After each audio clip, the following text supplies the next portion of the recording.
We are live. Okay, today it is 11/5/19, and basically we're talking about right triangle trig, right? Easy. So example 1. Given my favorite triangle PIG, okay, because you can call them anything you want. I like PIG.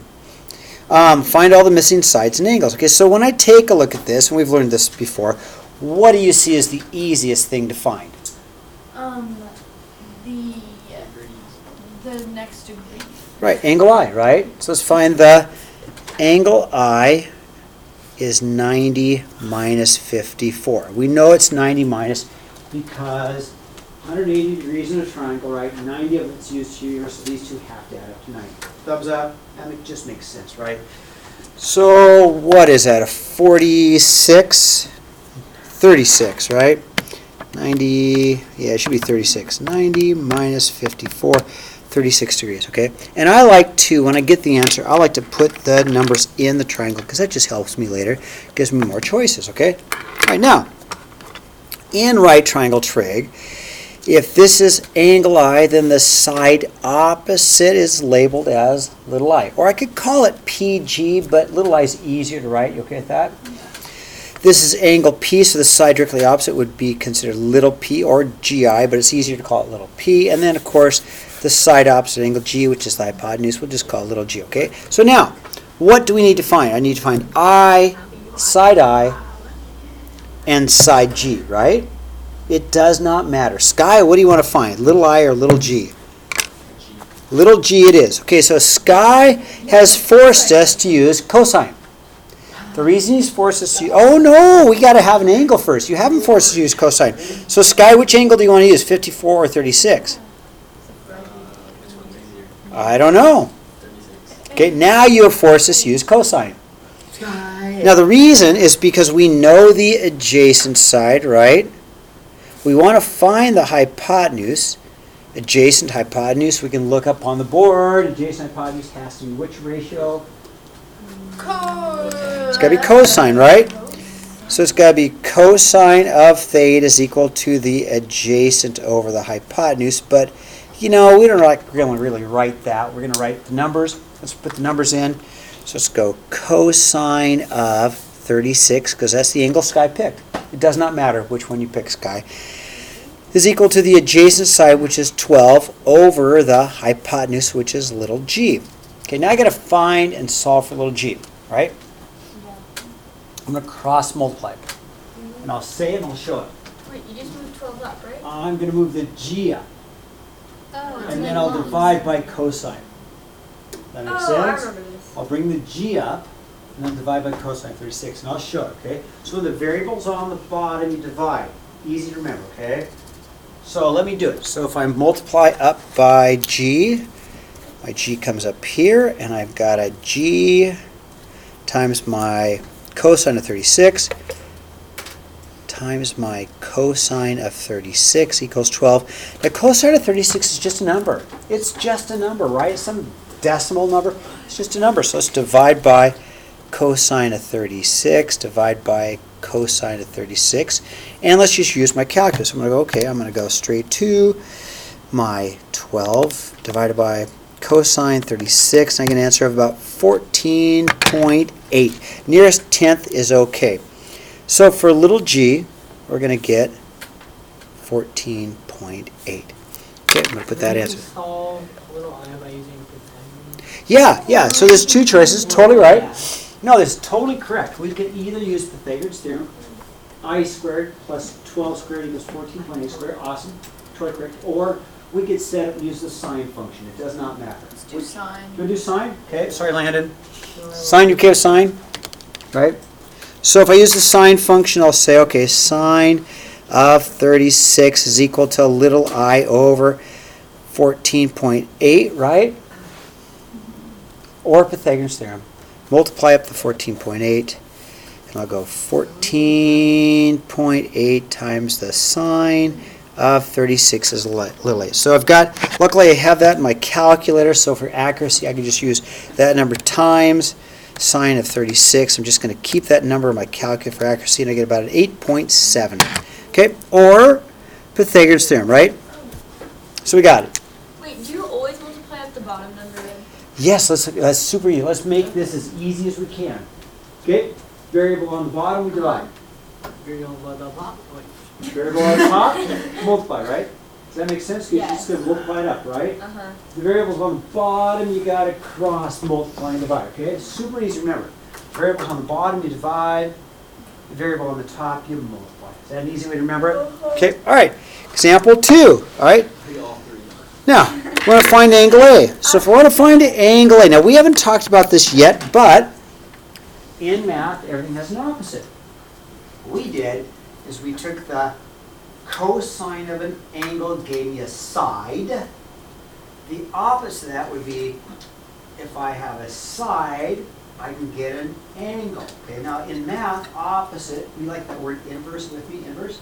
So what we're going to do is use the inverse button. Well, what's the inverse button? Well, those are my sine inverse, my cosine inverse, and my tangent inverse buttons. All of these give me an angle. Okay, so if I want to find angle A, let's get some names. Let's get some names. What's the name of that side? From angle A, what's the name of that side? Little A. Good, it is a little a, but yes, totally correct. But if I want to use sine, cosine, and tangent, totally right, by the way. Let's use those words. So from angle A, what's the name of that side? Opposite. Good, opposite. And what's the name of that side? Good, hypotenuse. And then from here, opposite, hypotenuse, which one has it got to be? Tangent. Oh, Opposite, hypotenuse. sine. Thank you, sine. Oh. So if we take sine of A, because that's the angle, right? Theta means angle. Sine of A is equal to the opposite over the hypotenuse, right? And if I want to find the angle, what button am I going to push? Inverse. Inverse. So I'm going to rewrite this as sine inverse of 4 over 5. Make sure I'm in degree mode because I'm looking for an angle, degree mode. We're just going to pop that on my calculator. That's easy. Okay, so I'm going to go sine inverse. I use the blue buttons, right? Sine inverse of 4 divided by 5, and I get an answer of 53.13 degrees, or round up to the nearest tenth, 53.1 degrees. Now we can find that. And now we could, we're not asked to, but you're totally right. Now we can find all the rest. Celeste is totally right. Degree mode. Are you in degree mode? If you're not, you're going to totally do everything right and get all the wrong answers. Is it at the bottom? For the mode, I'm going to go right to here. See, it says mode right Yeah, no, there. I did that. I just didn't find this version.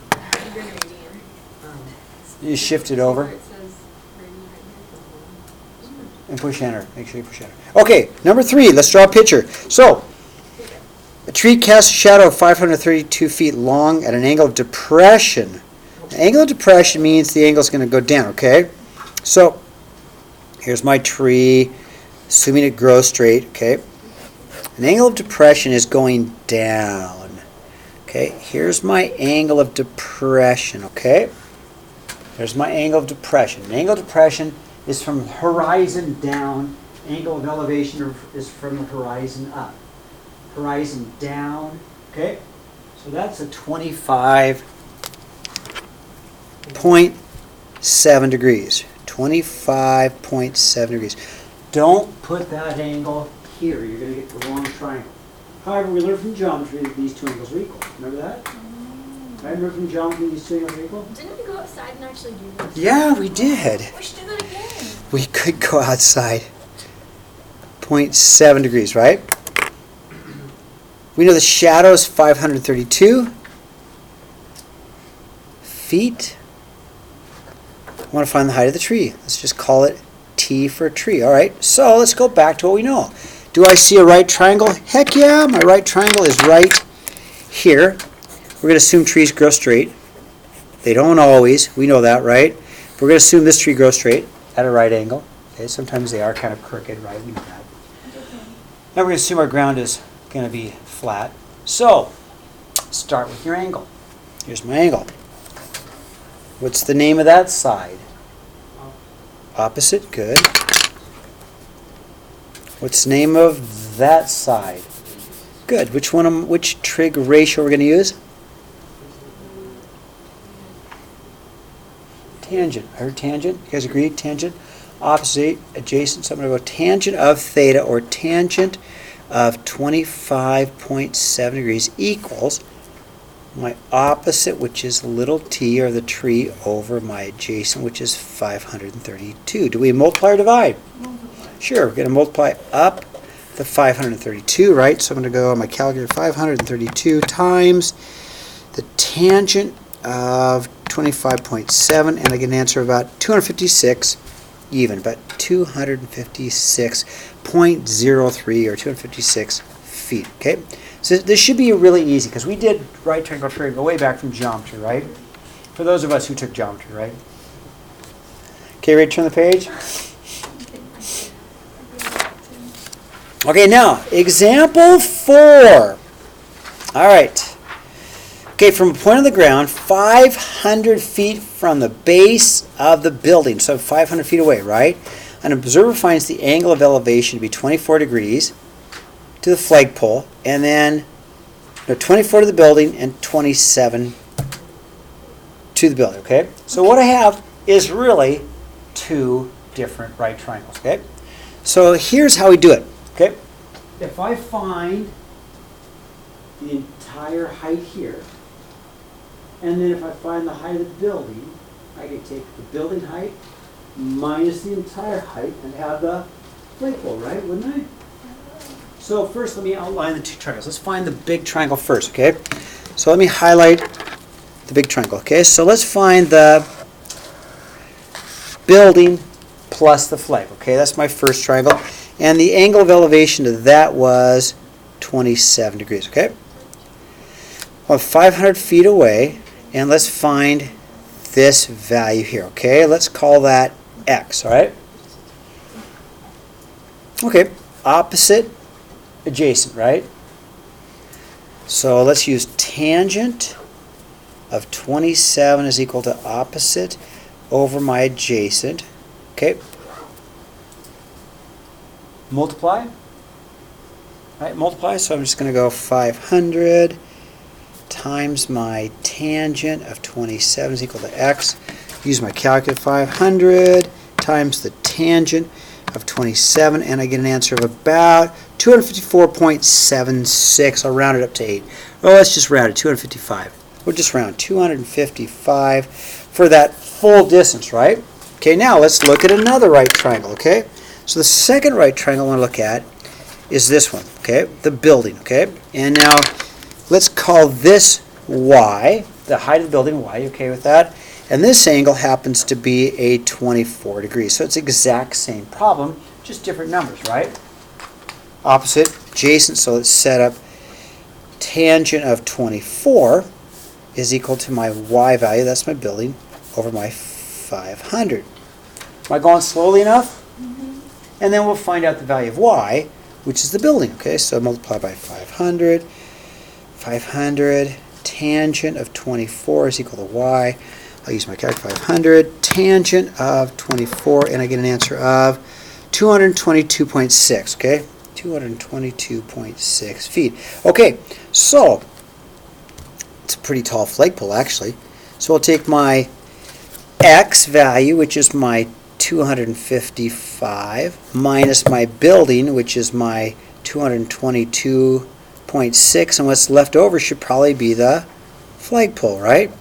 So 255 minus 222.6, and I get an answer about 32.4 feet. Okay, how's that?